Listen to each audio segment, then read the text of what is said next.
Et aujourd'hui, je viens, moi, vous parler de quelque chose qui est finalement un peu personnel, si on veut, même si ça va rejoindre la sphère professionnelle de mon enseignement en astrologie, mais quand même quelque chose d'un peu personnel parce que quand Candice m'a donné le titre du taroton qui portait sur notre voie spirituelle, notre façon d'aborder la spiritualité, je vous avoue que j'ai souri en me disant, en quelque part, au fil des années, je crois que je suis devenu de spiritualité païenne. Alors, pourquoi est-ce que je dis ça? C'est parce que vous allez voir que ma spiritualité, les enseignements que j'essaie de suivre au quotidien, mois après mois et année après année, vont être les enseignements des astres, vont être les enseignements de l'astrologie, vont être au fond les conseils qui me seront donnés peut-être par l'univers, si on veut, au travers de la position des planètes dans le zodiaque. Et pourquoi est-ce que je dis que c'est païen, enfin, finalement, comme spiritualité? C'est que ça nous ramène à une très, très ancienne conception du monde, parce que lorsqu'on arrive dans les fondements de la civilisation occidentale, eh bien, ces fameuses planètes représentent en fait des dieux. Et ces dieux-là sont partout. Ils sont à l'intérieur de nous, ils sont à l'extérieur de nous. Donc, par exemple, prenez le dieu, si nous prenons le dieu romain qui est Neptune, avec son trident, eh bien, Neptune, il est à la fois le dieu des eaux, donc il peut être dans l'océan qui est face à moi, mais Neptune est aussi l'imaginaire qui m'habite, il est aussi l'intuition qui m'habite. Alors, vous voyez que dans cette très, très ancienne conception, Neptune, qui peut être à la fois une planète, bien que évidemment à l'époque dont je vous parle, on n'avait pas encore découvert la planète Neptune parce qu'on ne l'avait pas observée à l'œil nu, mais comprenez que Neptune existait déjà, il était dans la mythologie, dans les récits mythologiques, et donc que Neptune pouvait être autant dans un livre que dans l'océan qui est devant moi et que à l'intérieur de mon âme. Et c'était vraiment la façon de concevoir l'astrologie à l'époque, c'était vraiment la façon de concevoir les dieux et les déesses de l'époque. C'est un peu comme si on disait que le monde et tout l'univers était peuplé de dizaines et de dizaines de dieux et de déesses, et que dans chaque objet, il y avait un dieu et une déesse, que dans chaque décor, il y avait un dieu et une déesse, que dans chaque élément terrestre, il y avait un dieu et une déesse, et qu'à l'intérieur de notre âme, à l'intérieur de notre psyché, il y avait aussi la présence de ces dieux et de ces déesses, et qu'ils arrivaient à certains moments de notre vie pour nous guider, pour nous conseiller et peut-être même parfois pour nous poser des défis, pour nous donner, nous mettre quelques bâtons dans les roues pour voir si nous pouvons relever le défi présenté par le dieu ou la déesse. Et c'est ça qui était un peu la philosophie, qui était un peu la religion, donc on dit une religion païenne, et parce qu'elle est dans la terre, parce qu'elle est multithéiste, polythéiste en fait, à vrai dire, et cette vision-là, au fond, a forgé les débuts de l'astrologie. Et on peut continuer, on peut voir l'évolution de cette philosophie-là tout au long des même 2-3 derniers millénaires dans l'évolution de la doctrine astrologique. Et ce que je vais vous parler aujourd'hui, c'est plus particulièrement de l'astrologie de coaching qui est vraiment devenue ma spiritualité à moi, ma voie, je ne sais pas si on peut dire religieuse, mais enfin ma voie de croyance, ma voie spirituelle. Et l'astrologie de coaching, elle essaie de nous ramener à ce fondement astrologique qui est l'idée que dans le ciel, il y a des dieux et des déesses et que ces dieux et ces déesses-là qui sont dans le ciel au travers des planètes, eh bien, elles sont aussi en moi et elles sont aussi autour de moi. Et que si j'arrive à écouter leur message, si j'arrive à répondre aux questions qu'elles me posent, si j'arrive à relever les défis qu'elles me proposent, et à ce moment-là, ces dieux et ces déesses, c'est comme si je ne fais qu'un avec eux et que je peux avancer, évoluer, réussir, transcender un ensemble de choses dans ma vie, tout en ayant le sentiment d'être aidé et guidé par ces dieux qui sont à la fois dans le ciel, en moi et autour de moi. Alors, ce que je veux vous présenter, c'est cette idée de l'astrologie de coaching. qui va être quand même un peu différente probablement de l'astrologie que vous connaissez. Vous allez le voir au fil de la conférence. Mais peut-être juste avant de commencer, je voudrais vous parler de l'aspect technique de l'astrologie, au cas où il y aurait certaines personnes actuellement à la maison qui ne savaient pas du tout comment fonctionne l'astrologie. Je pense qu'on peut résumer de façon très très brève, en quelques minutes, l'aspect technique astrologique. Et en fait, ce que je vais prendre, vous allez voir, c'est très très rudimentaire, parce que le but, c'est pas de donner un cours d'astrologie, mais juste de donner un peu une petite compréhension. Alors, prenons quelque chose effectivement de très très rudimentaire. J'ai ici un tableau au fond qui représente la Terre, elle est au centre et vous avez le ciel étoilé qui est autour avec chacune des 12 constellations. Alors qu'est-ce que ça veut dire l'astrologie? Ça veut tout simplement dire que lorsque quelqu'un naît, eh bien on va se poser la question où étaient les planètes autour de la Terre dans le ciel étoilé? Où elles étaient ces planètes au moment de la naissance. Alors par exemple, ici je vous donne un exemple avec un seul astre, l'astre solaire. Eh bien si vous êtes né à midi, dans votre carte du ciel, on va poser le soleil complètement en haut, au-dessus de la Terre comme ça, pour symboliser que si j'étais monté sur le toit de l'hôpital au moment de votre naissance et que j'avais regardé en l'air, bien ce que j'aurais vu c'est le soleil. Et évidemment, si vous êtes né, par exemple, à l'aube, eh bien, j'aurais vu le soleil tout simplement à l'horizon, en train de se lever à l'est et de monter lentement dans le ciel étoilé. Et si vous étiez né au moment du coucher du soleil, eh bien, je l'aurais vu comme ça, à l'ouest, en train de se coucher. Et si jamais vous étiez né à minuit, eh bien, votre carte du ciel dessinerait le soleil tout simplement en dessous de la Terre pour montrer qu'en quelque part, si j'avais été sur le toit de l'hôpital au moment de la naissance, bien, je n'aurais pas pu observer le soleil puisqu'il aurait été sous la Terre.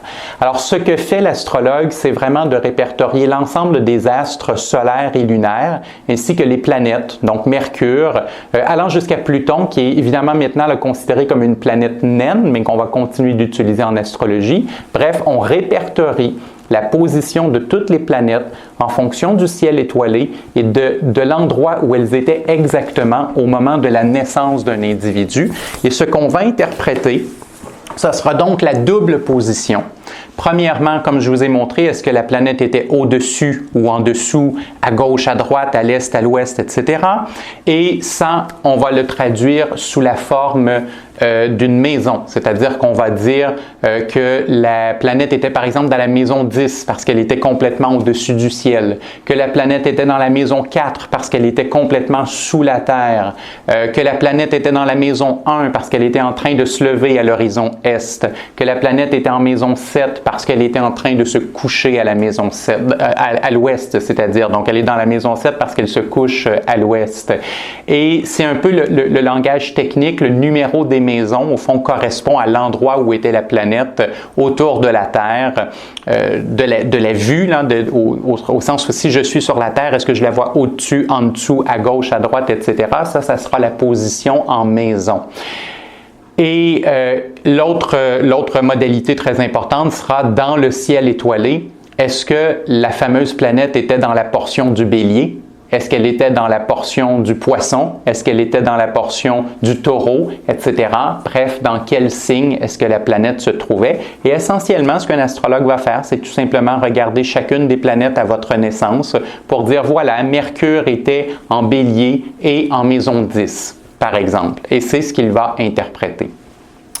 La différence entre l'astrologie de coaching et l'astrologie plus traditionnaliste ou plus descriptive que vous connaissez, c'est que l'astrologie de coaching ne va pas chercher à vous décrire et elle ne va pas chercher à prédire ce qui va se passer dans votre vie. Elle ne va chercher qu'à vous conseiller. Et pour comprendre cette idée-là, je pense qu'il faut faire un peu un retour en arrière. On pourrait dire qu'il y a eu 3 grandes périodes dans l'astrologie. Il y a eu une période qu'on pourrait dire déterministe, c'est-à-dire que l'on regardait la carte du ciel de naissance d'une personne, donc la position des planètes autour de la Terre au moment de la naissance, et on annonçait des faits immuables qui allait se produire au fil de la vie d'une personne. Ah, vous deviendrez empereur. Ah, vous mourrez noyé. Ah, vous ferez un mariage heureux. Ah, vous ferez un mariage malheureux, etc. Bref, on regardait la carte du ciel et on avait une vision très déterministe. On pourrait peut-être même utiliser le mot fataliste. On avait une vision très déterministe de ce qui allait se passer dans la vie de la personne. Il y a eu une deuxième phase de l'astrologie qu'on pourrait dire plus psychologique et plus descriptive, où est-ce qu'on a mis les événements de côté. On a arrêté, disons, de vouloir savoir si vous feriez un mariage heureux ou non, et on a plutôt commencé à regarder votre carte du ciel pour essayer de comprendre votre caractère. Êtes-vous colérique? Êtes-vous jaloux? Êtes-vous fidèle? Êtes-vous généreux? Êtes-vous quelqu'un dont l'intellect est toujours allumé en train de vouloir découvrir quelque chose? Ou êtes-vous plutôt quelqu'un d'intuitif, etc., etc.? Il y a cette idée que pendant une période de l'astrologie, on a voulu laisser tomber le côté déterministe et fataliste des événements pour plutôt se concentrer sur le caractère, la personnalité, et la psychologie d'un individu. Sauf que quand on y pense, on ne s'est pas vraiment débarrassé du déterminisme et on ne s'est pas vraiment débarrassé de la fatalité en tentant de décrire le caractère. On a juste déplacé le déterminisme. Ce que je veux dire par là, c'est que si je peux regarder votre carte du ciel et vous dire que vous êtes quelqu'un de jaloux et de colérique, ce que je suis en train de vous dire, c'est que vous ne pourrez jamais changer le fait que vous soyez jaloux et vous ne pourrez jamais changer le fait d'être colérique.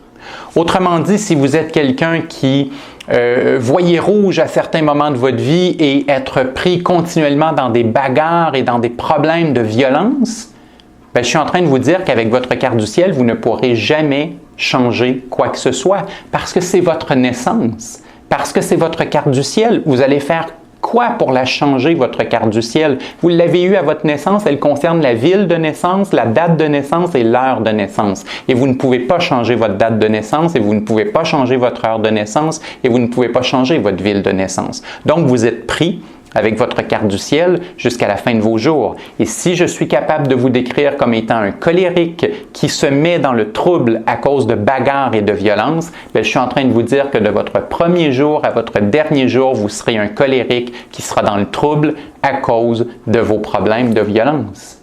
Et vous voyez que je viens de vous ramener dans le déterminisme. Je viens de vous ramener dans la fatalité. Et je mets complètement de côté l'idée que quelqu'un peut changer. Je mets complètement de côté l'idée que quelqu'un peut évoluer. Et je mets complètement de côté l'idée que quelqu'un pourrait canaliser sa violence ou son agressivité pour en faire quelque chose de noble. Peut-être pour devenir un guerrier, peut-être pour devenir un sportif, peut-être pour devenir le défenseur de la veuve et l'orphelin, si vous me permettez l'expression un peu vieillotte, mais il y a cette idée que la violence qui habite une personne ou l'agressivité qui habite une personne peut être gérée par un cours, une thérapie, une formation, et qu'elle peut être canalisée au travers d'une activité artistique, d'une activité sociale, d'une activité sportive, d'une activité humaine. Mais si je vous décris comme systématiquement étant colérique et ne pouvant rien y changer, ne pouvant pas faire de thérapie, ne pouvant pas faire aucune évolution personnelle, eh bien je suis en train de vous décrire de façon déterministe et fataliste. Et c'est pour ça qu'est arrivé, éventuellement, dans les dernières décennies, un courant que l'on pourrait appeler au fond une astrologie d'évolution personnelle, une astrologie évolutive. J'ai préféré l'appeler astrologie de coaching parce que je trouvais que ça correspondait entièrement à ce que je faisais déjà avec le tarot depuis longtemps, parce que je pratique le tarot de coaching dans la même philosophie.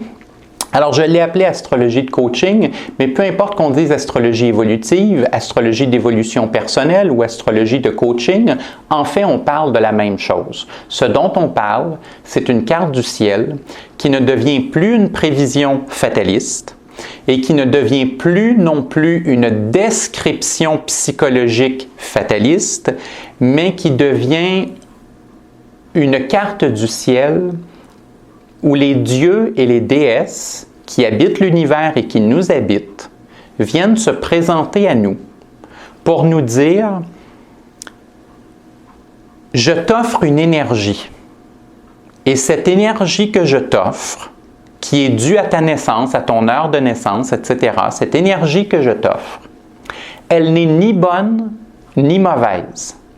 Elle va dépendre de ce que tu vas en faire. » Et elle se présente presque, ce dieu ou cette déesse se présente presque avec un plateau qui contient une énergie. Et cette énergie, elle nous dit, voilà, au fond, tu as 3 grands choix. Tu pourrais décider de la refuser, de la refouler, mais évidemment, si tu fais ça, il va y avoir un sentiment de manque. Il va y avoir un sentiment de non-accomplissement. Tu pourrais aussi la gérer négativement, l'énergie. Tu pourrais l'utiliser négativement. Je t'offre une énergie, disons, un peu comme une énergie nucléaire, et tu t'en sers pour faire une bombe. Tu t'en sers pour détruire les autres, et tu t'en sers aussi pour détruire ta vie.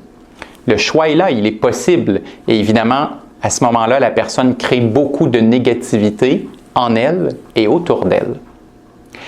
Et cette fameuse énergie qui est sur le plateau, qu'on pouvait refuser, qu'on pouvait refouler ou qu'on pouvait utiliser négativement, eh bien, le dieu et la déesse nous expliquent aussi qu'on pourrait l'utiliser positivement. On pourrait utiliser la fameuse énergie nucléaire, peut-être pour avoir la puissance pour aller explorer les étoiles, par exemple. Ou peut-être qu'on pourrait réussir à chauffer des pays qui en ont grandement besoin et à nourrir des pays qui en ont grandement besoin. Bref, je caricature ici, c'est pour qu'on se comprenne, mais il y a cette idée que sur mon plateau, j'avais une énergie, ni bonne ni mauvaise en soi, que je pourrais la refuser, la refouler et sentir un non-accomplissement, que je pourrais l'utiliser négativement et à ce moment-là, je crée beaucoup de négativité en moi et autour de moi, ou je pourrais l'utiliser positivement et à ce moment-là, je crée beaucoup de positif en moi et autour de moi. Et c'est vraiment un grand changement, c'est un twist dans l'astrologie, dans la vision de l'astrologie, mais c'est un changement qui est très important parce qu'il transforme l'astrologie en une nouvelle spiritualité. Parce que si je reviens à ce que je vous disais au départ, cette idée d'un monde qui est peuplé de dieux et de déesses et qui sont autant en moi qu'autour de moi, eh bien, je suis en train de vous dire qu'avec la carte du ciel et avec l'astrologie de coaching, je peux aller chercher et comprendre l'énergie que m'offre chacun des dieux et des déesses qui peuplent le système solaire. Et que chacun de ces dieux et ces déesses m'offre une énergie que je peux refuser, utiliser négativement ou utiliser positivement. Et si je l'utilise positivement, je vais créer du positif à l'intérieur de moi et je vais créer du positif à l'extérieur de moi. Qu'est-ce que ça veut dire, en d'autres mots, créer du positif à l'intérieur de moi? Bien, ça veut dire créer un sentiment d'harmonie, un sentiment de bonheur, un sentiment de paix, un sentiment de quiétude, un sentiment d'accomplissement, un sentiment de réalisation personnelle. Et là, je pourrais continuer. La liste est longue, mais ça revient à dire que si je crée du positif à l'intérieur de moi, bien, je suis en train de créer un ressenti intérieur qui est très agréable. Et si je crée du positif à l'extérieur de moi en même temps, bien, qu'est-ce que je suis en train de créer en d'autres mots? Je suis en train de créer un succès, je suis en train de créer une réussite, je suis en train de créer un bonheur extérieur, je suis en train de créer une abondance, je suis en train de créer une facilité et une agréabilité, si on veut, autour de moi. Encore une fois, la liste pourrait être longue, mais ça revient à dire que je crée des éléments intéressants autour de moi, dans ma vie autour de moi. Et voyez-vous comment soudainement votre carte du ciel vient de prendre une dimension sacrée, une dimension absolument fabuleuse, parce que votre carte du ciel devient un peu comme un mode d'emploi. Votre carte du ciel devient le mode d'emploi qu'on vous remet à la naissance, un mode d'emploi que l'univers vous remet à la naissance. Et dans ce mode d'emploi, donné par l'univers, vous avez une liste de dieux et de déesses Et sur cette liste-là, vous avez la bonne façon d'utiliser chaque dieu et chaque déesse qui vous habite et qui habite le monde. Vous avez aussi la mauvaise façon d'utiliser le dieu et la déesse. Pourquoi? Parce que comme dans un manuel d'instruction, je veux avoir la bonne façon d'utiliser l'appareil pour que l'appareil fonctionne, mais en même temps, on me prévient de quelques pièges, on me prévient de quelques manipulations que je ne devrais jamais faire parce que si je fais cette manipulation-là ou cette procédure-là, ça va me causer un problème, mon appareil va cesser de fonctionner.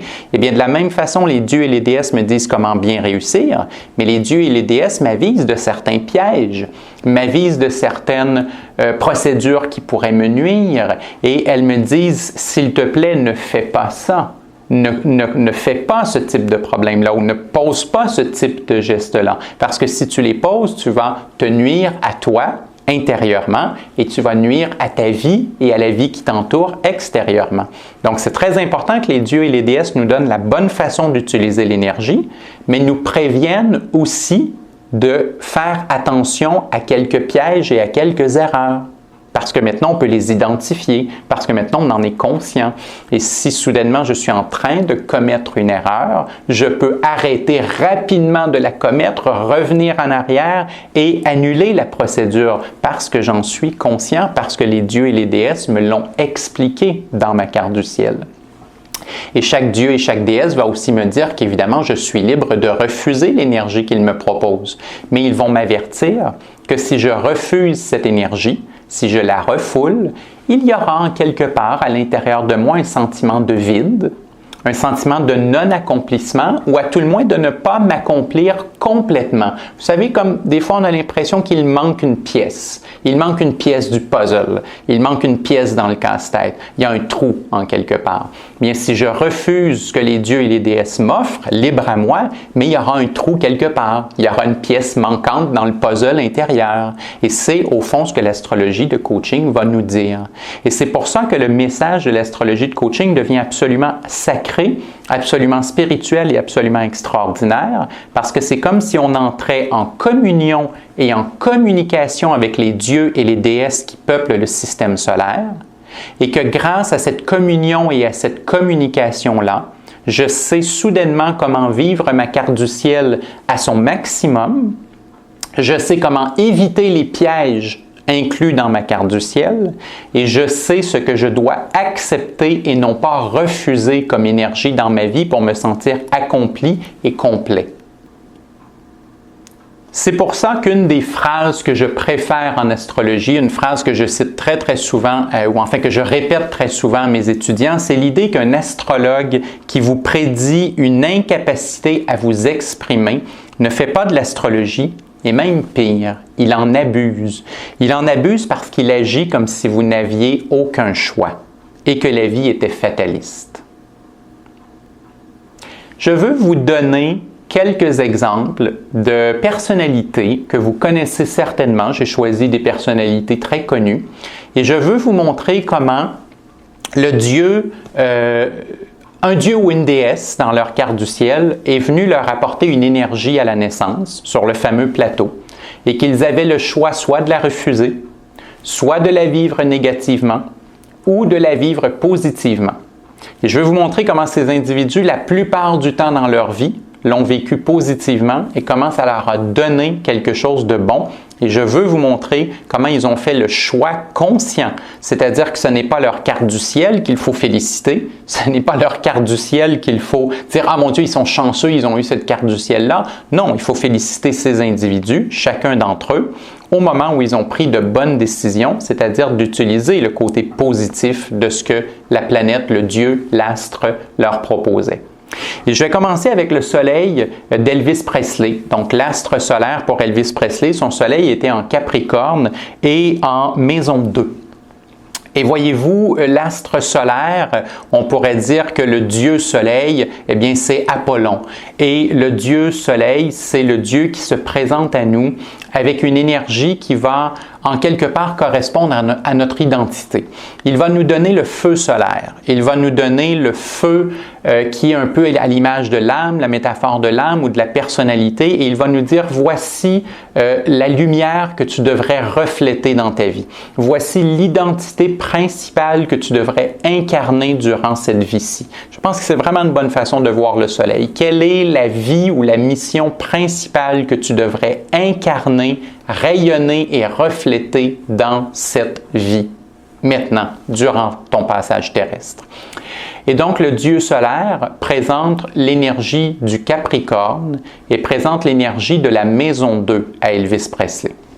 Et voyez-vous, l'énergie du Capricorne, on pourrait dire que c'est l'énergie du travail, c'est l'énergie de l'ambition, c'est l'énergie de la discipline, c'est l'énergie qui permet de regarder une montagne au loin, de viser le sommet et de se dire « je vais travailler et je vais mettre l'effort nécessaire pour me rendre jusqu'en haut de la montagne et pour réussir mon souhait ». Et l'énergie de la maison 2 est une maison qui est associée au talent que l'on exploite pour gagner notre vie.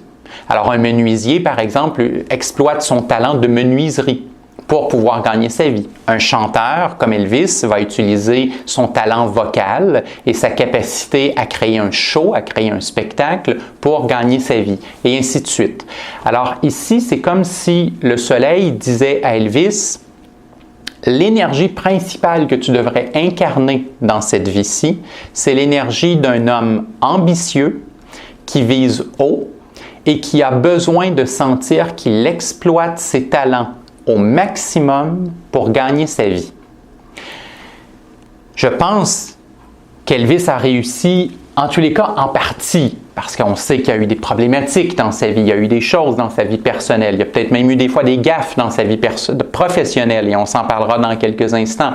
Mais avouons au départ que si le mandat principal d'Elvis était d'être quelqu'un d'ambitieux sur le plan professionnel et qu'il avait besoin d'exploiter ses talents au maximum, eh bien, il est probablement encore aujourd'hui le chanteur ayant vendu le plus de disques, le chanteur ayant fait le plus de spectacles, etc., etc.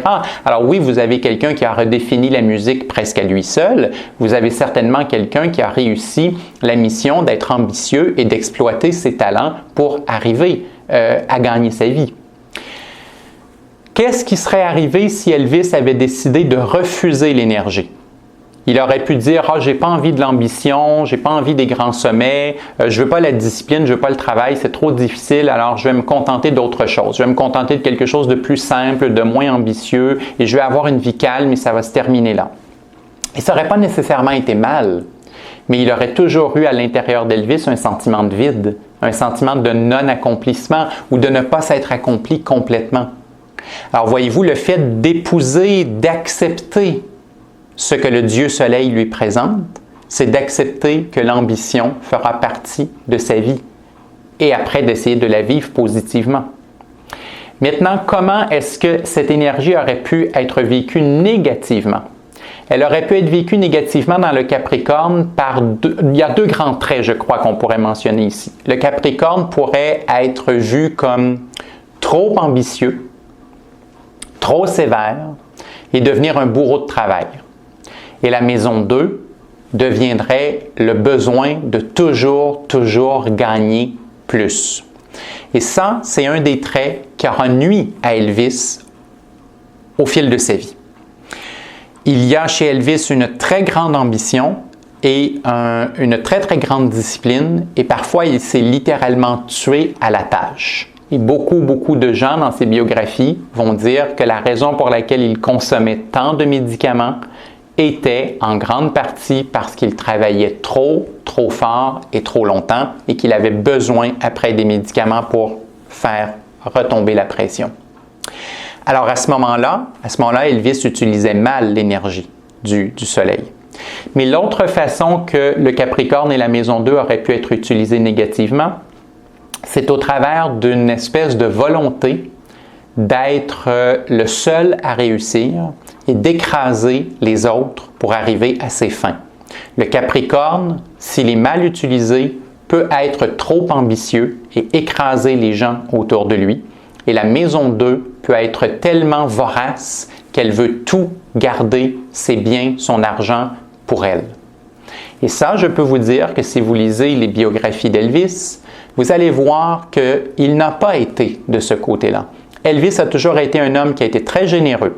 Elvis a été quelqu'un qui a donné beaucoup de sa fortune, autant à des proches qu'à des moins proches autour de lui. Et qu'il n'a pas été quelqu'un qui était contre la compétition, il a eu plutôt tendance à encourager la compétition et il n'était à peu près jamais dans l'idée de détruire un compétiteur, de détruire un autre chanteur, il n'a pas été dans ces eaux-là. Et ça, encore une fois, l'idée étant justement de ne pas féliciter la carte du ciel, mais de féliciter Elvis, de ne pas être tombé du côté du piège que lui tendait le Capricorne et la maison 2. En résumé, on peut dire que lorsqu'Elvis a accepté l'ambition et qu'il l'a vécu de façon positive, il était dans sa mission divine solaire. Et que quand Elvis a trop travaillé, est devenu trop sévère, trop ambitieux et qu'il s'est brûlé à la tâche, à ce moment-là, il est tombé malheureusement dans le piège. Et pendant une longue partie de sa vie, il a réussi parfaitement sa mission solaire et vers la fin de sa vie, les choses ont dérapé et ça a amené évidemment une fin tragique. Encore une fois, le choix reposait sur les épaules d'Elvis et non pas sur sa carte du ciel. C'est ça une différence fondamentale de l'astrologie de coaching. Le choix repose sur nos épaules. Ce n'est pas la carte du ciel qui choisit pour nous. La carte du ciel nous pose des questions et nous lance des défis, mais ce sont nous qui donnons les réponses et qui relevons ou non les défis. Alors, je vous donne brièvement deux autres exemples que j'avais retenus. J'avais retenu le Saturne d'Agatha Christie, qui est en Vierge et en maison 8. Donc, le dieu Saturne, pour Agatha Christie, était dans le signe de la Vierge et dans la maison 8. Et voyez-vous, cette combinaison de Saturne peut vouloir dire accomplir quelque chose d'important avec l'écriture sur des sujets tabous. Parce que Saturne représente le fait d'accomplir quelque chose d'important. Le signe de la Vierge est souvent associé à l'écriture et la maison 8 est associée au sujet tabou. Alors, il y avait une énergie offerte par le dieu Saturne à Agatha Christie qui était la capacité d'accomplir quelque chose de grandiose à propos de l'écriture et qui parle de sujets tabous. Évidemment, on parle d'une femme qui était écrivaine à une époque où ce n'était pas nécessairement facile et courant de l'être. Et en plus, elle était une romancière qui écrivait sur des meurtres, sur des choses quand même assez sordides, sur le côté noir de l'âme humaine. Alors, vous avez clairement quelqu'un qui a relevé le défi lancé par Saturne, qui a vraiment utilisé l'énergie positive. Elle aurait pu la refuser. Elle aurait pu dire « Je ne suis pas assez bonne pour être romancière, je ne peux pas accomplir quelque chose d'important, je ne vais pas écrire, je ne vais pas publier. » Et toute sa vie, Agatha Christie aurait eu l'impression qu'il lui manquait quelque chose. Mais elle aurait pu aussi utiliser ses énergies de façon négative parce que, voyez-vous, Saturne représente le fait de se sentir limité. La Vierge représente le fait de ne pas se sentir assez bon pour faire quelque chose et la maison 8 peut représenter l'incapacité à dépasser ses blessures.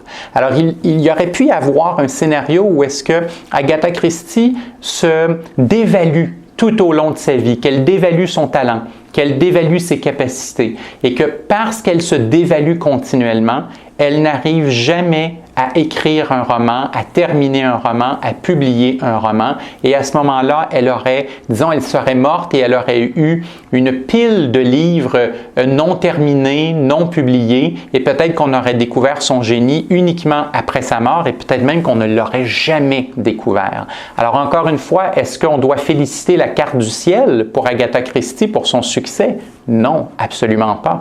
On doit la féliciter, elle, d'avoir utilisé l'énergie de Saturne, de la Vierge et de la maison 8 positivement, donc en accomplissant quelque chose d'important dans le domaine de l'écriture et en acceptant de toucher les sujets tabous. Le troisième et dernier exemple que je veux vous donner, on va rester dans les romanciers, on va rester dans les écrivains, c'est Stephen King. Stephen King a la planète Mars en Cancer et en maison 12. Alors, avoir Mars en Cancer et en 12, ça peut vouloir dire s'affirmer par son imaginaire et sa créativité. Et en même temps, en négatif, ça peut vouloir dire se détruire par l'alcool et les dépendances. Bref, le Dieu martien peut nous demander positivement de s'affirmer, de faire sa place, ou négativement de nous détruire. Le signe du cancer peut positivement nous demander d'utiliser notre monde intérieur et notre imaginaire, ou négativement d'être pris dans notre monde intérieur et dans nos émotions et dans les problématiques qui nous habitent. Et la maison 12 peut nous demander de transcender la réalité au travers de notre imaginaire, ou la maison 12 peut nous enfermer dans nos dépendances et dans nos démons personnels.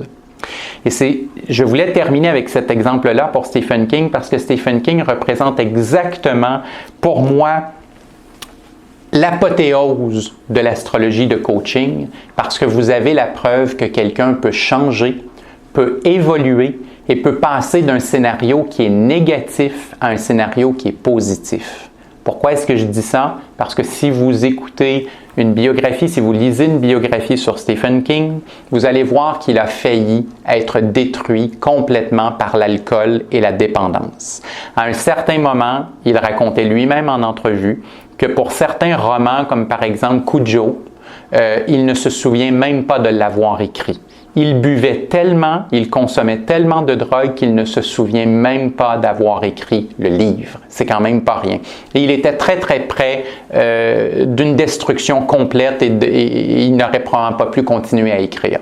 Et à un certain moment, il a changé, il s'est pris en main, il a fait une thérapie, il a cessé de consommer, il a cessé de boire et il est devenu par la suite le plus grand écrivain vivant qui habite encore la planète. Ce n'est pas moi qui le dis, c'est l'Association des écrivains qui lui ont donné ce prix-là. Dans les années 90, il a gagné le titre du plus grand écrivain vivant de notre temps. Et c'était plusieurs années après qu'il ait arrêté de boire. Donc, il est passé du scénario martien de la destruction par l'alcool et les dépendances au scénario martien positif de s'affirmer par son imaginaire et sa créativité. Et ça, c'est la preuve que les dieux nous présentent des choix, que les dieux nous présentent une énergie et que c'est nous qui décidons si nous l'utilisons positivement, négativement ou si nous la refusons. Mais si nous la refusons, il nous manque quelque chose. Si on l'utilise négativement, on vit du négatif et on ressent du négatif. Et si on le vit positivement, on ressent du positif et on récolte aussi du positif en termes événementiels et extérieurs. Maintenant, ceci m'amène à la deuxième partie de la philosophie de l'astrologie de coaching. Au fond, on vient de découvrir que dans notre carte du ciel de naissance, il y a une quantité d'entités célestes, de dieux et de déesses, qui nous convoquent, qui convoquent notre âme au moment de notre naissance et qui nous expliquent quels sont les bons scénarios que l'on devrait privilégier, vivre et mettre en action dans notre vie. Quels sont les mauvais scénarios que l'on devrait éviter le plus possible si on ne veut pas être malheureux? Et quelles sont les énergies que l'on devrait accepter, épouser et aller à fond dans ces énergies-là, justement en les vivant, comme on disait, dans des scénarios qui sont positifs. Alors, par exemple, on pourrait dire que quelqu'un dans sa carte du ciel pourrait avoir comme message remis par les dieux et les déesses à sa naissance, il pourrait avoir comme message qu'il doit exploiter sa créativité, qu'il a un besoin de vivre de la créativité dans sa vie et que toute activité créatrice va lui apporter du bonheur, va lui apporter des cadeaux, va lui apporter des bienfaits. On pourrait le voir comme ça. Sauf que ce message, cet appel à la créativité, la carte du ciel ne me dit pas vraiment quand est-ce que je devrais être créatif dans ma vie. Au fond, la carte du ciel, elle me dit tu devrais être créatif tout le temps. Tu devrais être créatif toute ta vie, mais elle ne me précise pas en elle-même s'il y a un moment plutôt qu'un autre où ma créativité pourrait être encore plus importante pour moi à ce moment-là de ma vie. Mais il va y avoir une branche de l'astrologie de coaching qui va le faire. Et c'est cette branche-là que je veux vous présenter en deuxième partie de conférence. On pourrait dire qu'en première partie de conférence, on a vu quels sont les scénarios positifs que l'on doit vivre et mettre en action tout au long de notre vie. Et dans la deuxième portion de la conférence, on va aller voir à quel moment est-ce que certains scénarios doivent être activés plus que d'autres. À quel moment est-ce que le fait d'activer certains scénarios précis suggérés par les dieux et les déesses à notre naissance, à quel moment est-ce que le fait de les activer va m'apporter des récompenses extérieures et des récompenses intérieures au travers d'un ressenti heureux, de bonheur, de félicité et de sentiment d'harmonie et d'accomplissement. Je vais être un peu caricatural dans l'exemple que je vais vous donner là, mais c'est pour qu'on se comprenne. Revenons à l'idée de la créativité. Disons que vous naissez, que votre carte du ciel vous dit que vous devez être créatif, mais la carte du ciel ne précise pas nécessairement à quel moment de votre vie vous devez être créatif. Et imaginons que le 8 octobre 2033, un riche propriétaire de galerie d'art passe dans votre coin, passe dans votre ville, votre village, et vous rencontre par hasard dans un café. Et au moment où vous le rencontrez, vous lui parlez de votre goût de la peinture, de l'art, de la créativité. Il veut voir vos œuvres. Il serait potentiellement intéressé à exposer vos œuvres créatives et artistiques dans sa galerie new-yorkaise. Wow! Quelle belle offre de l'univers! Quelle belle possibilité! Mais la question, ça devient, l'avez-vous suivi le conseil? Avez-vous développé votre créativité? Avez-vous des œuvres à lui montrer? Et si vous avez des œuvres à lui montrer, est-ce que vous en avez des récentes? Est-ce que vous en avez qui sont au goût du jour? Est-ce que vous en avez qui sont pertinentes et intéressantes pour le moment où vous rencontrez le marchand d'art? Parce que peut-être que vous avez tout simplement pas suivi le conseil de votre carte du ciel et que vous avez laissé tomber la créativité en vous disant que vous n'étiez pas fait pour ça, que vous n'étiez pas assez bon, peu importe les raisons et les excuses, mais peut-être que vous n'avez pas d'œuvre à lui montrer. Ou peut-être que vous avez suivi le conseil de votre carte du ciel dans la vingtaine et aujourd'hui vous êtes dans la quarantaine et vous n'avez plus fait de peinture depuis presque 20 ans. Et oui, vous avez des œuvres à lui montrer, mais ce sont des œuvres qui datent d'une vingtaine d'années et peut-être qu'elles sont datées, peut-être qu'elles reflètent justement une autre période de l'art et une autre période de votre vie et que ce n'est pas intéressant comme travail à lui montrer en 2033, le 8 octobre 2033.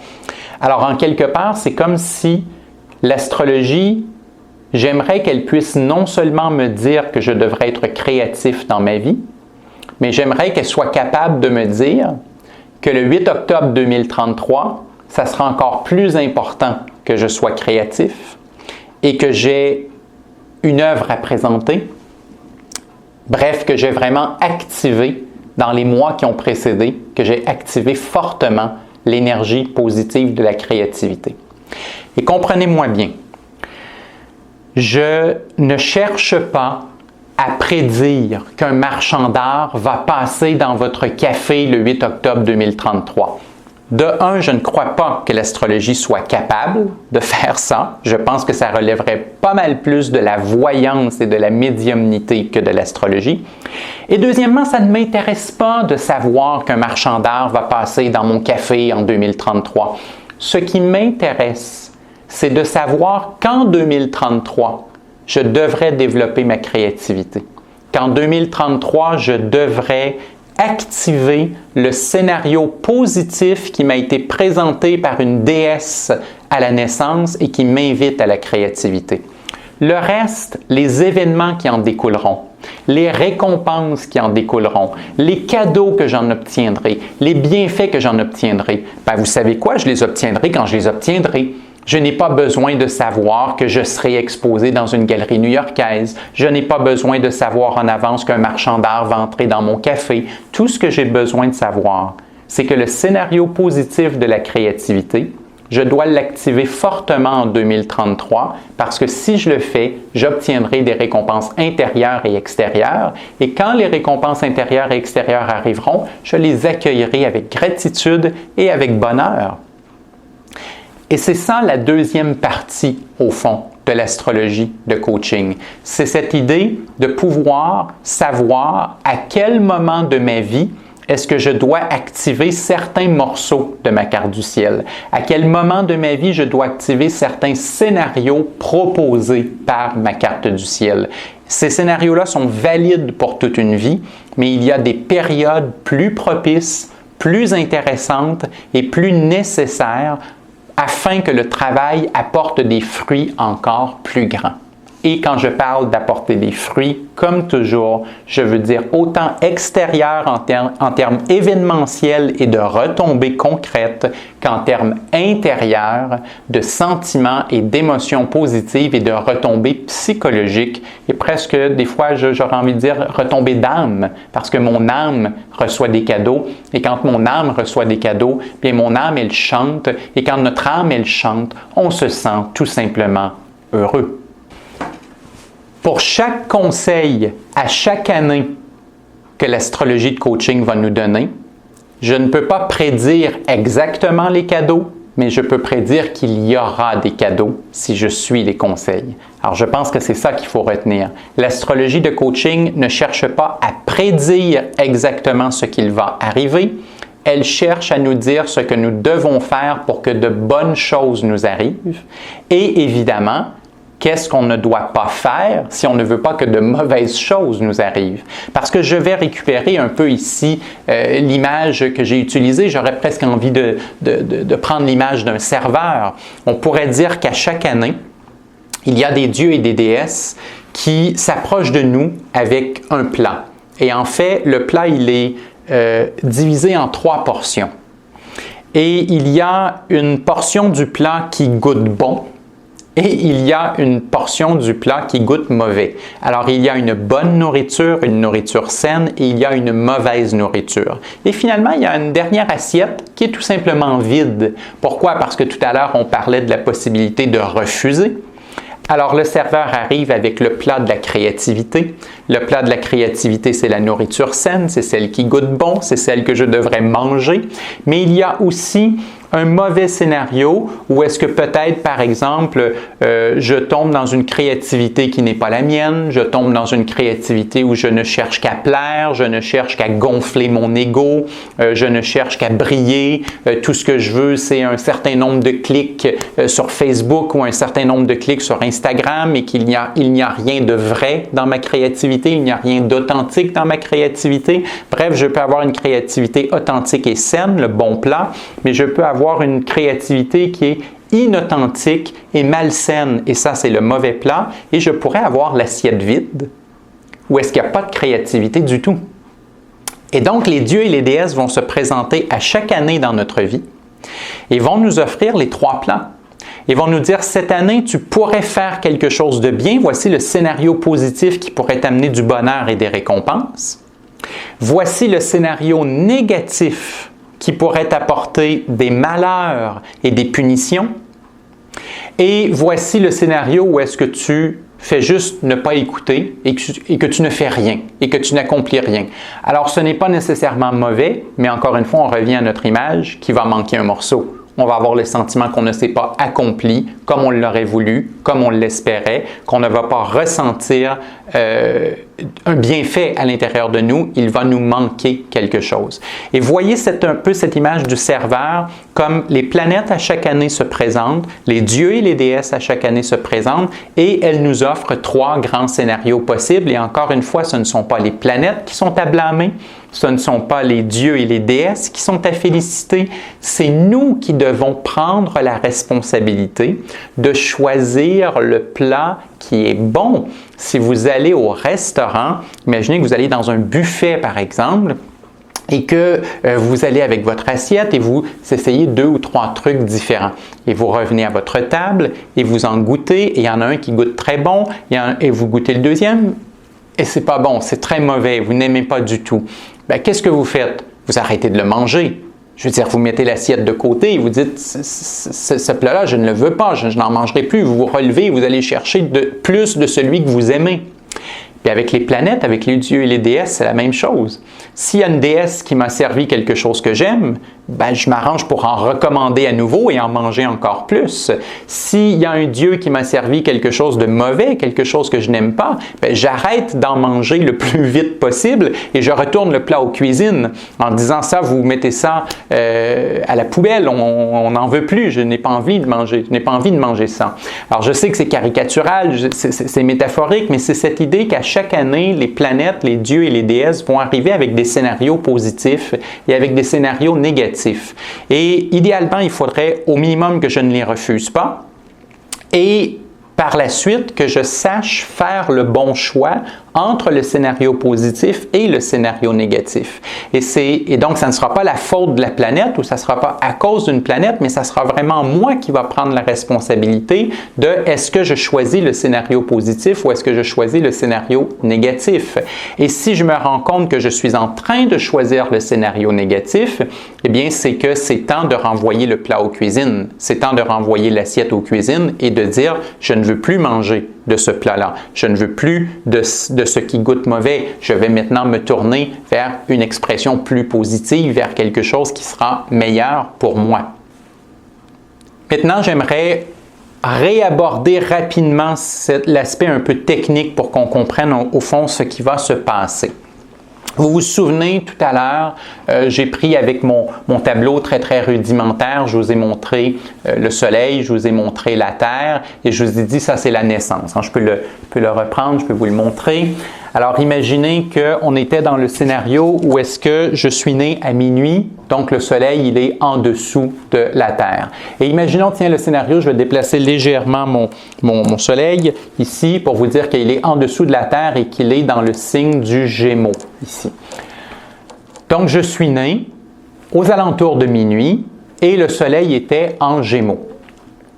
Ce soleil-là va rester pour moi en Gémeaux toute ma vie, au sens où c'est un schéma imprimé à la naissance et ça ne bougera plus.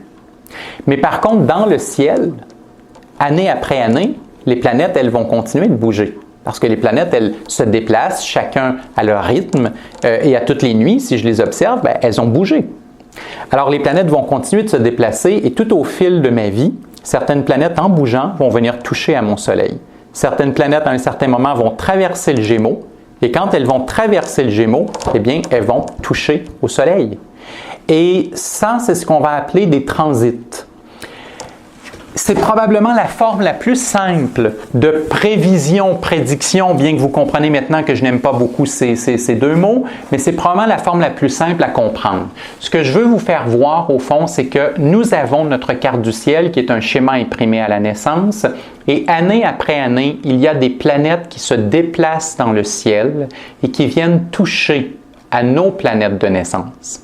Et lorsque une planète vient toucher, par exemple, l'astre du Soleil, comme dans l'exemple que je vous montrais, eh bien, c'est là où il y a un dieu et une déesse qui se présentent à moi avec les fameux 3 plans du serveur. Le refus, le bon plan et le mauvais plan. Et c'est là où est-ce que la vie me dit, voilà, il y a 3 grands scénarios possibles pour toi cette année. Lequel est-ce que tu vas choisir? C'est ce qu'on pourrait appeler la mécanique astrologique.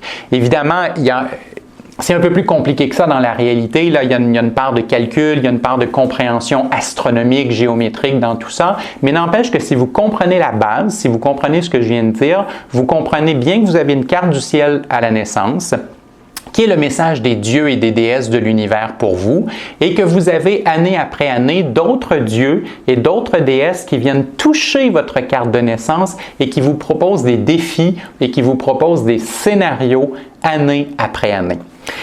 Et je veux vous parler, par exemple, des transits de Saturne.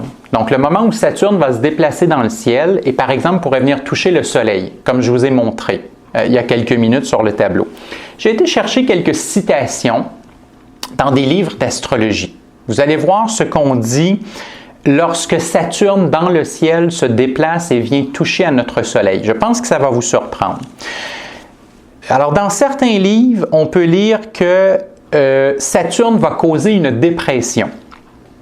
Dans d'autres livres, j'ai retrouvé aussi vivre une grande réussite au niveau professionnel, obtenir une position de pouvoir, étudier la philosophie, vivre une période de solitude, vivre un échec douloureux, vivre une dépression, avoir l'impression de tout perdre.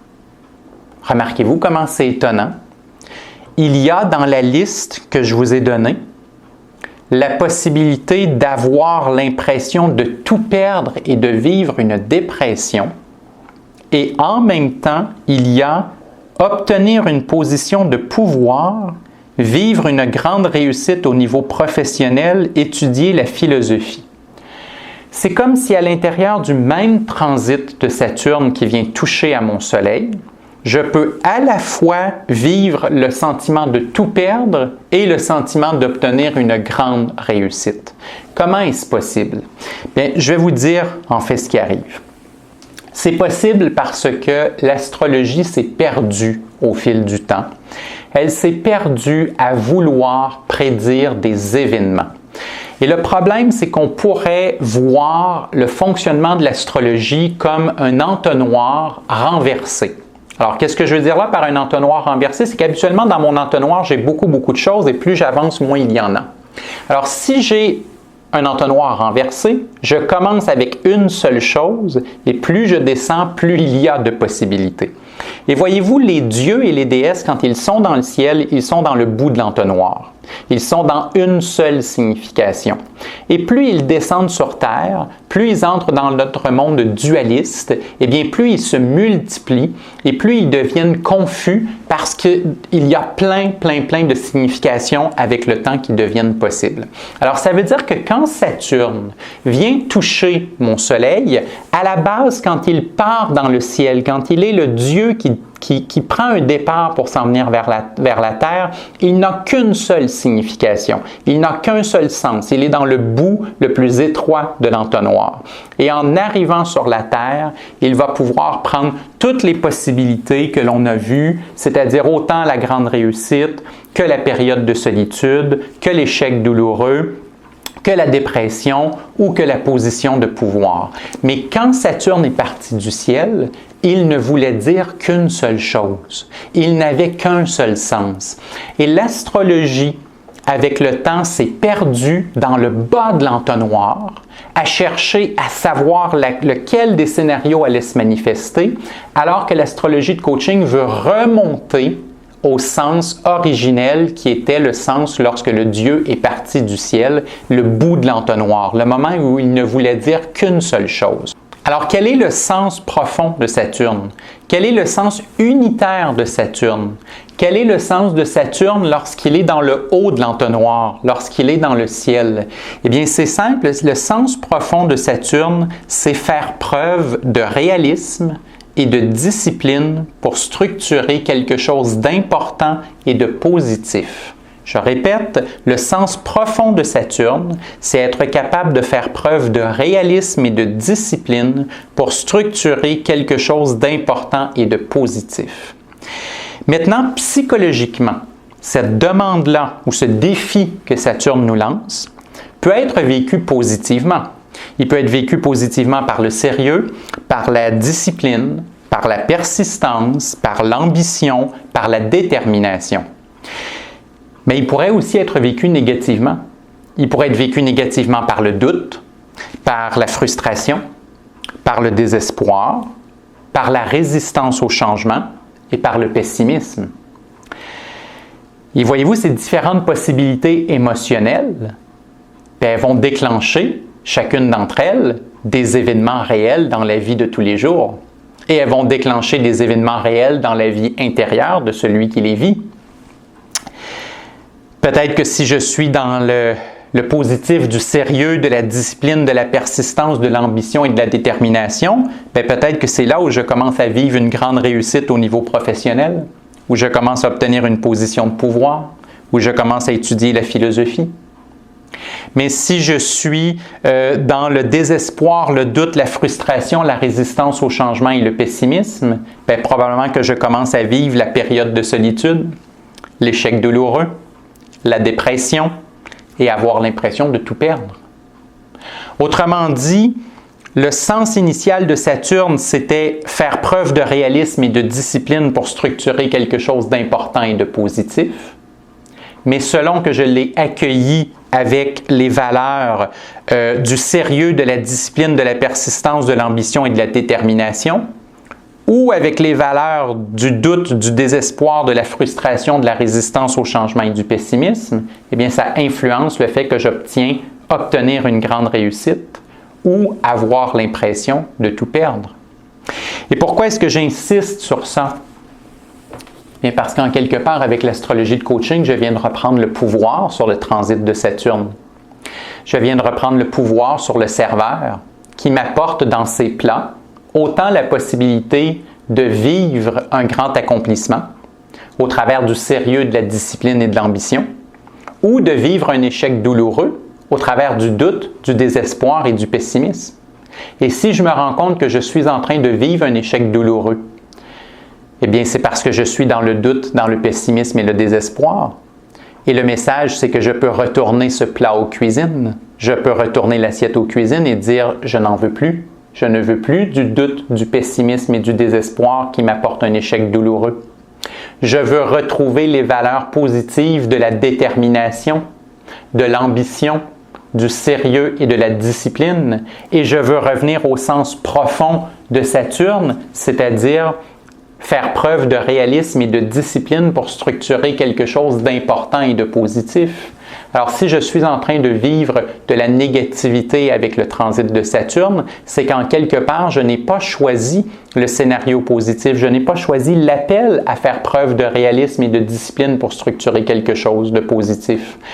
Je vais vous citer Steven Forrest, avec qui j'ai fait la grande majorité de mes études en astrologie, et qui disait un peu à la blague que lorsqu'il y a un transit de Saturne, au fond, nous avons deux choix.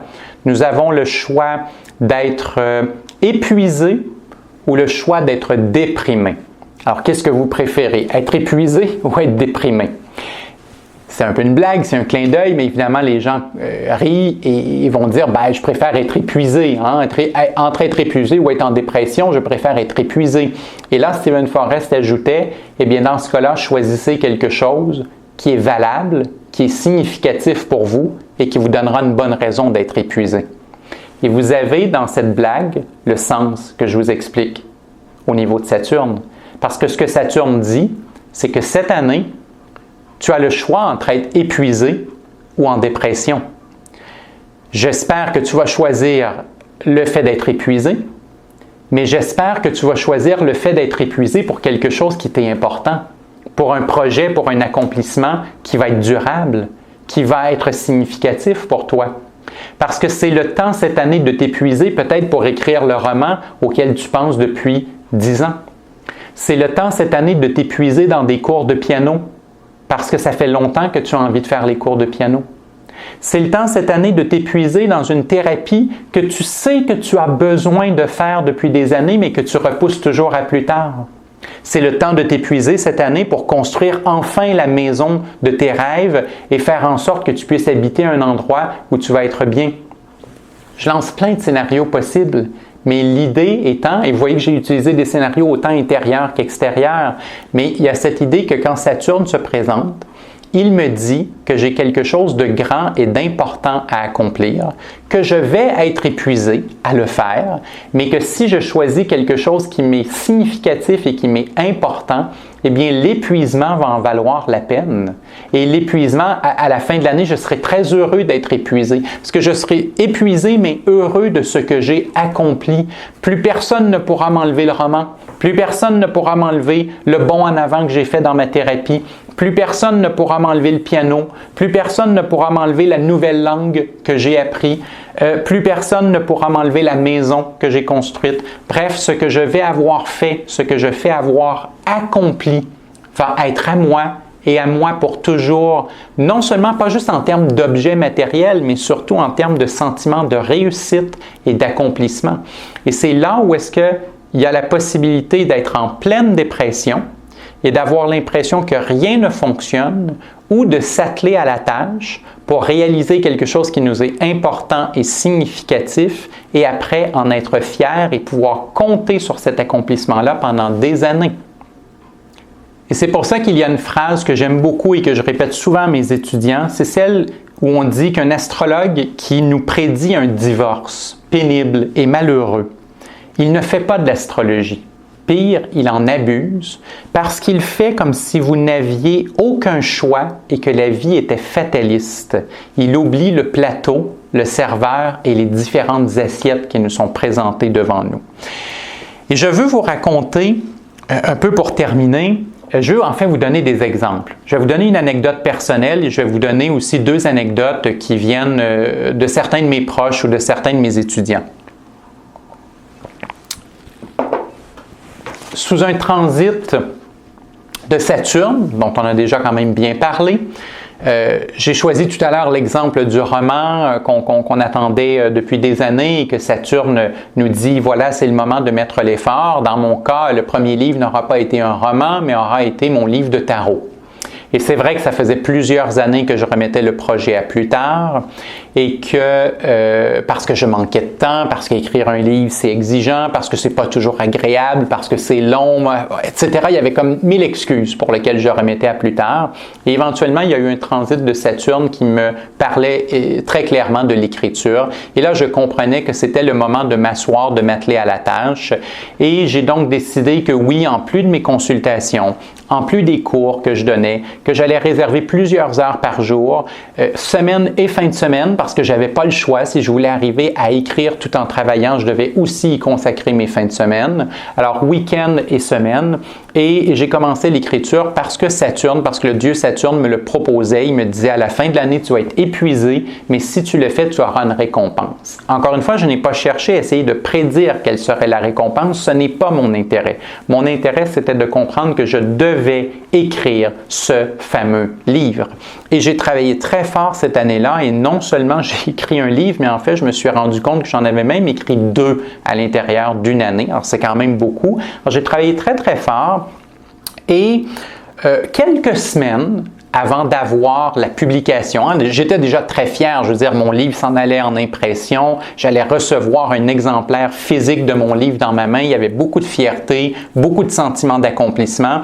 Juste ça en soi, Saturne me donnait déjà des beaux cadeaux, là. Juste la fierté d'un accomplissement d'un projet qui traînait depuis des années, c'était déjà un beau cadeau. Mais regardez bien l'anecdote. Quelques semaines avant de recevoir la première copie de mon premier livre, le téléphone sonne et on me dit « Bonjour, je vous appelle de la télévision.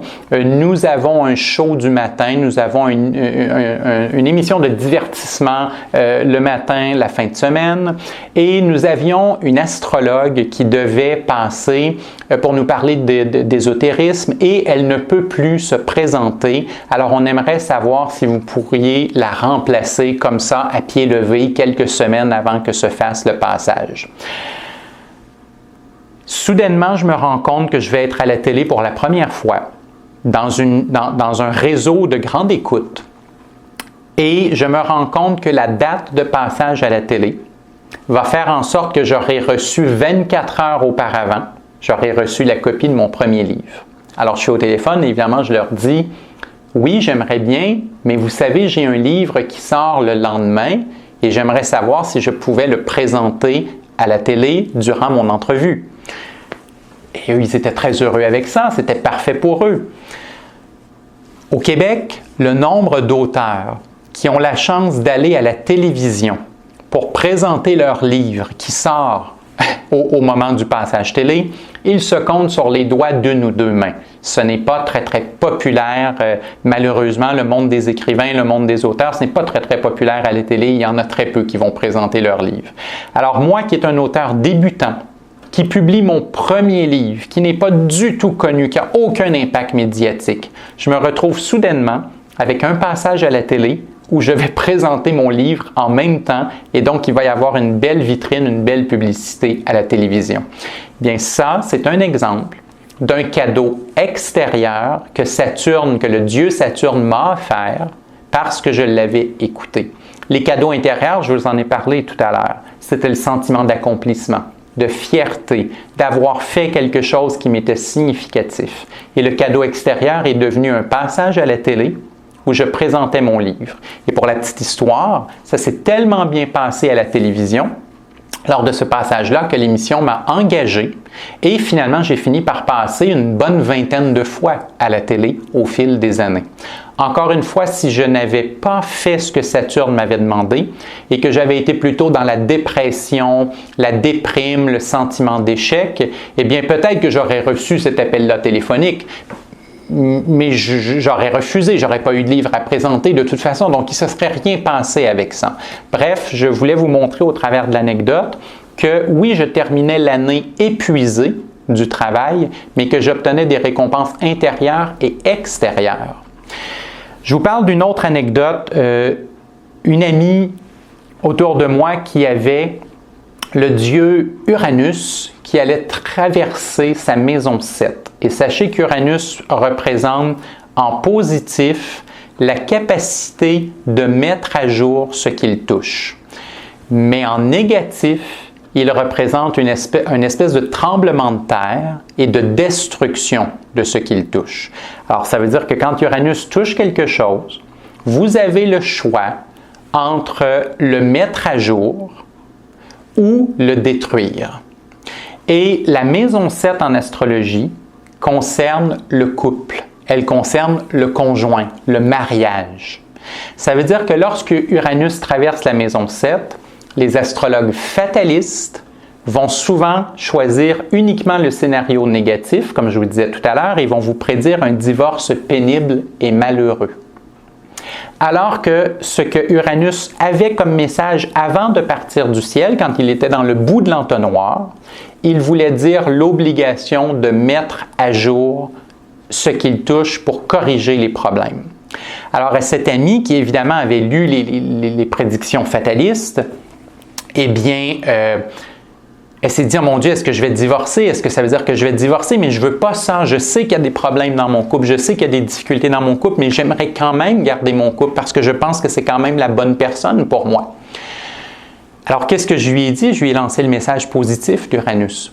Je lui ai dit, non, Uranus, il n'est pas là pour détruire ton couple. Ce n'est pas nécessairement son exigence. Mais ce qu'Uranus dit, c'est que le couple doit être mis à jour. Le couple doit être revu. Il y a des comportements qui ne peuvent plus perdurer. Si les comportements perdurent, oui, il peut y avoir un divorce pénible et malheureux. Mais ce n'est pas le seul choix qui est sur la table. L'autre choix qui est sur la table, c'est la thérapie. C'est le fait de se parler. C'est le fait de corriger les problématiques. Et voyez-vous, cette amie-là, elle avait confiance en moi. Elle avait confiance en l'astrologie. Et elle en parlait à son conjoint. Et ils ont tous les deux accepté de faire une thérapie de couple pendant quelques mois.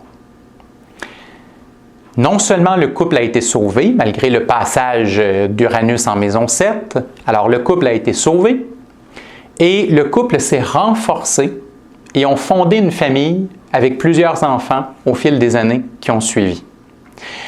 Et si cette amie n'avait eu que le message négatif d'Uranus et qu'elle n'avait fait aucune mise à jour dans son couple, eh bien oui, effectivement, elle allait probablement vers un divorce pénible et malheureux. Mais ce n'était pas le seul choix qui était sur la table. Il y avait aussi un scénario positif, celui de la thérapie et de la mise à jour du couple. Et en la faisant, elle a été utiliser le plan qui était bon, et elle en a récolté des bienfaits intérieurs, sentiments de quiétude et d'amour, et des récompenses extérieures, fonder une famille et être dans un couple qui est solide et qui se dirige vers le futur de belle façon.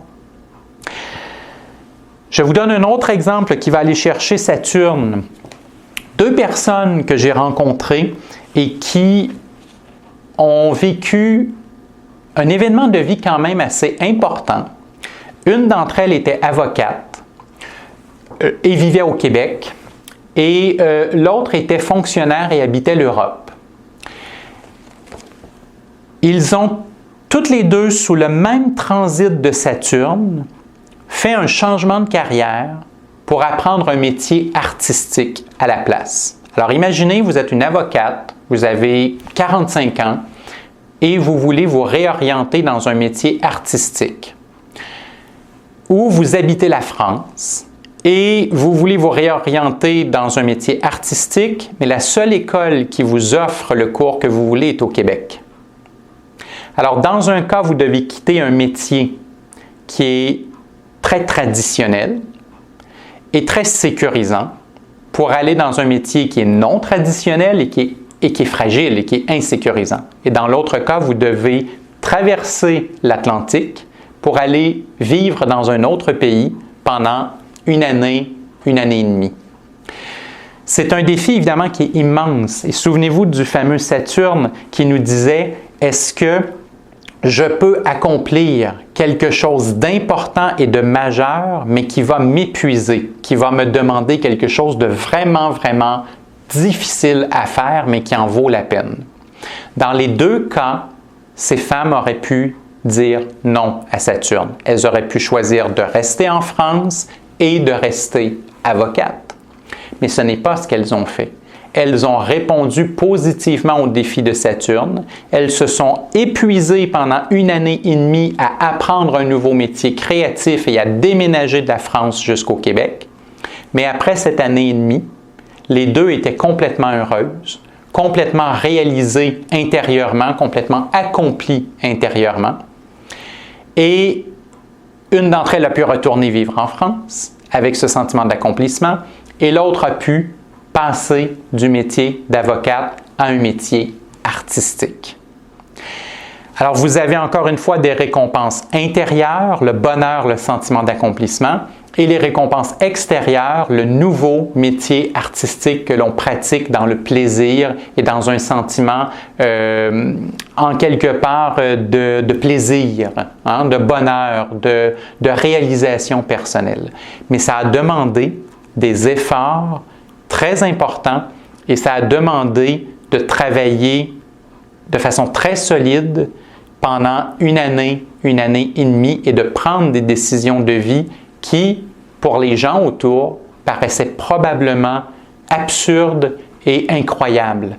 Mais pour chacune d'entre elles, ce n'était pas absurde et incroyable. C'était ce que leur âme ressentait qu'elles avaient à faire. Et pourquoi est-ce que l'âme ressentait ça? Bien parce que les dieux et les déesses étaient venus leur chuchoter quelque chose et qu'elles ont été à l'écoute et qu'elles ont décidé d'être non seulement à l'écoute de ce que les dieux et les déesses leur chuchotaient, mais qu'elles ont décidé de choisir le scénario positif plutôt que le scénario négatif. Et en choisissant le scénario positif plutôt que négatif, eh bien, elles ont obtenu des récompenses intérieures et extérieures. Ce qui m'amène au fond à la grande conclusion d'aujourd'hui. Je vous ai dit au début de la conférence que j'avais, au fil du temps, développé une spiritualité presque païenne. Ce que je voulais dire par là, et maintenant vous le comprenez mieux, c'est que certaines personnes, comme par exemple un chrétien, pourraient suivre les enseignements de la Bible pour voir année après année, durant sa vie, qu'est-ce qu'il doit être, qu'est-ce qu'il doit faire. Et moi, avec le temps, j'ai fini par écouter ce que les astres et les planètes me conseillent et me suggèrent. Ce que les astres et les planètes me conseillent et me suggèrent durant toute ma vie, grâce à ma carte du ciel de naissance, et en écoutant bien les pièges et les avertissements auxquels je dois faire attention. Et par la suite, année après année, quels sont les défis annuels que je dois réaliser et accomplir cette année, encore une fois pour obtenir des cadeaux, pour obtenir des récompenses qui seront à la fois intérieures et extérieures. Ça veut dire que je base ma vie et mes mouvements de vie et mes décisions de vie, je les base en grande partie sur le conseil des astres.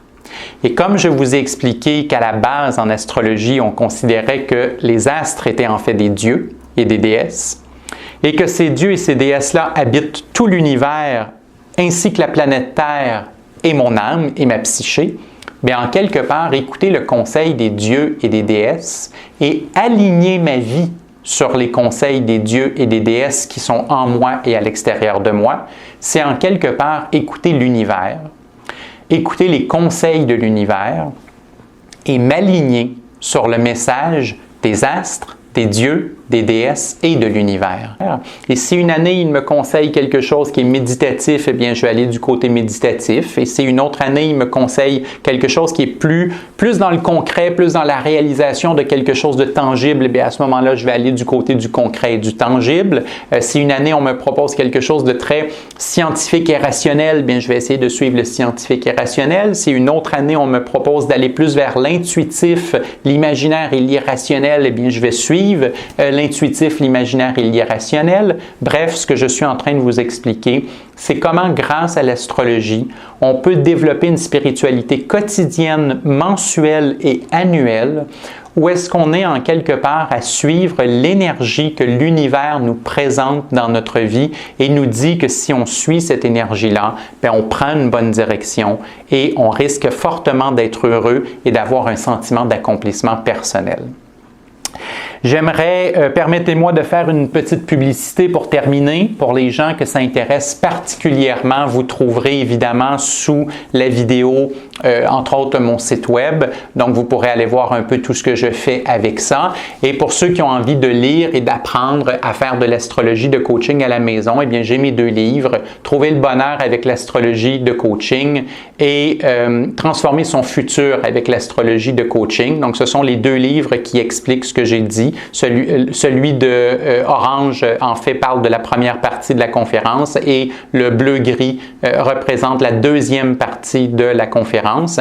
Mais vraiment, toute la philosophie que ce que je vous ai donné et la manière de le faire pour soi se retrouve dans ces livres-là.